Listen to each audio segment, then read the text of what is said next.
Hey everybody, welcome back to the channel. I'm out here on my back stoop. I've been doing some reading and some writing and some reflection. Actually, I wanted to show you what I'm doing here at my little desk here real quick. So I've got my habit trackers and systems over here.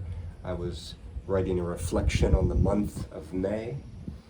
I've got a new book here. I asked my mom to send it to me for my birthday, which is coming up. This book is called Grant by Ron Chernow. It's all about President Grant. I love history. I like to read about presidents like Lincoln and Grant. They're some of my favorites. And I've been having some tea as usual. It's really beautiful out here right now. There's a nice breeze. I hope it won't be too disruptive to the video. But I just wanted to hop on here a little bit and talk to you about this notion of following one's dreams or following one's passions. I think it takes a lot of bravery, actually, to follow your dream and follow your passion no matter what comes. Because, let's face it, it's very possible that you might not become rich or famous from following your passion or pursuing your dream. So people might take that as an opportunity to throw stones at you or maybe lightly chide you, saying, what are you doing here? You're kind of wasting your time. Why don't you get it's that old saying, why don't you get a quote unquote real job? Start earning some money or whatnot. Sometimes people who want to pursue their dreams and their passions have to make these kinds of hard choices to take the road less traveled and go in an opposite direction from the people around them, go in an opposite direction from their friends and family, and it takes a great deal of determination. But consider this too. So many leaders, teachers, political leaders, or even our own parents, or maybe older friends, older family members, don't they pay a lot of lip service to the idea of following dreams and passions, even though they're not really doing it themselves? And they tell us and they encourage us that, yeah, you should follow your dream, follow your heart, but they're not really doing what they love. Maybe they're working the 9 to 5 and then, falling to sleep on the couch at night, watching TV. So I had a realization years ago that I was kind of falling into that same trap as a teacher. I wanted to be a teacher and I wanted to be a leader, and I paid lip service to this idea of dreams. I used to tell my students and younger, the next generation, the younger generation below me all the time, I used to be so encouraging. Yeah, you should follow your dreams, do what you love. I thought that's what I was supposed to do, so I just sort of mimicked those words. But one day I realized I wasn't really doing it myself, so I was a hypocrite. And I needed to dare to follow my dream and work on my passion no matter what came.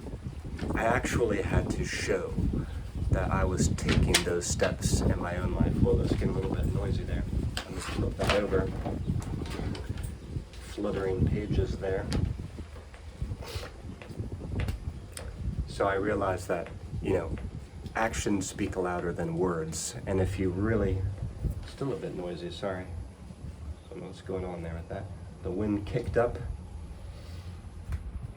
But actions speak louder than words, and you shouldn't really talk about dreams and passions to other people if you're not actively working on yours. And it's a funny thing in China, I've been living in China for about 12 years now, and Chinese young people have grown really tired of older people telling them and asking them, what's their dream, and specifically what's their China dream. This had been a big push, almost like a political slogan for many years. What's your China dream? And students would be asked to write essays on it. What's your dream for yourself? What's your dream for the nation? Follow your dream, work hard, work hard. But then look, the economic opportunities aren't really there. It's almost impossible to do what you really want to do and make money, or so it seems.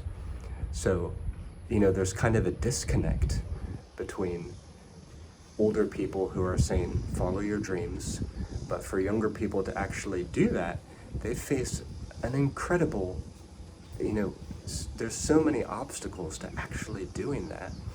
So young people may feel a little bit cornered. They may feel like they can't really make it happen. It's difficult. But I think we are duty bound to do this as creatives. That is to pursue our dreams, pursue our passions, unleash our creativity, share that with the world. Nowadays, produce that for social media. Don't let it be anonymous, what you're doing.